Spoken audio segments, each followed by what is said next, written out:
Good morning, everyone, and welcome to today's subcommittee hearing to examine risks to Americans' safety online.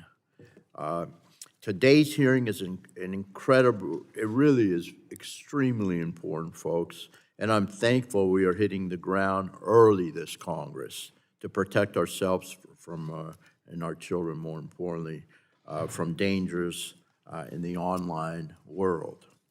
Technology has created a wonderful tool to gather information and connect us to the world.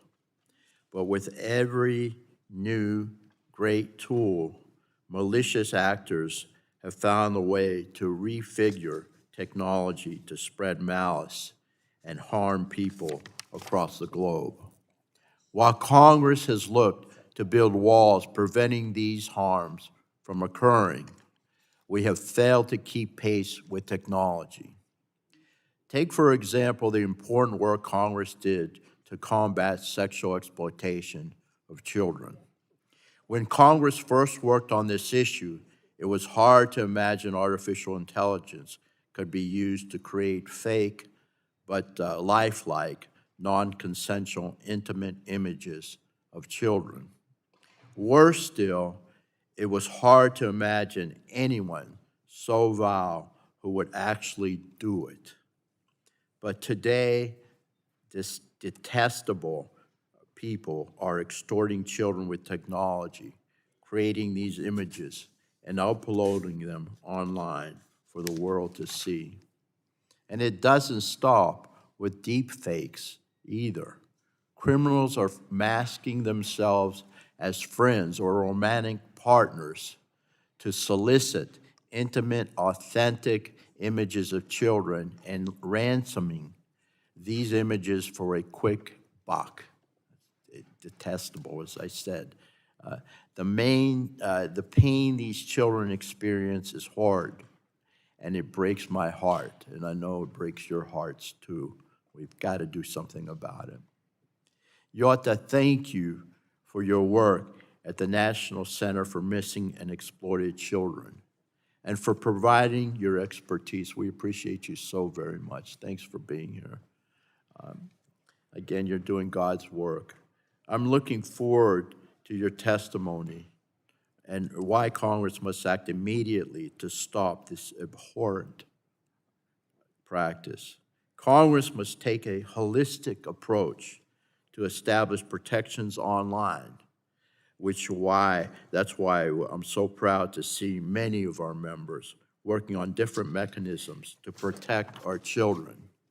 I, for one, am eager to move the ball forward on the Kids Online Safety Act, and I know Representative Castor is as well.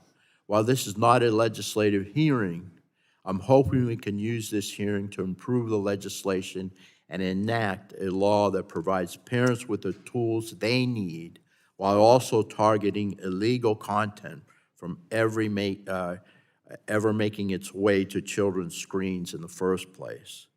Parents know their children the best, so we must adequately equip them with the tools they need to protect their families.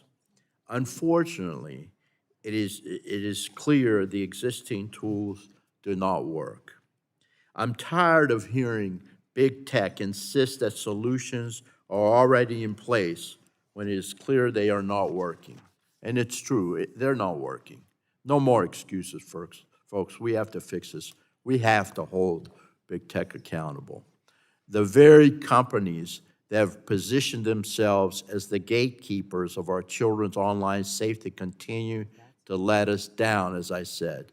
Don and Claire, thank you for being here to share your experiences and your commitment to driving real change.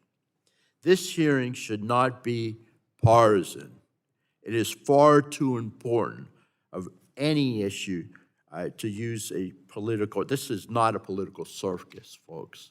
We've got to save our kids. Whatever it takes, we must save our children.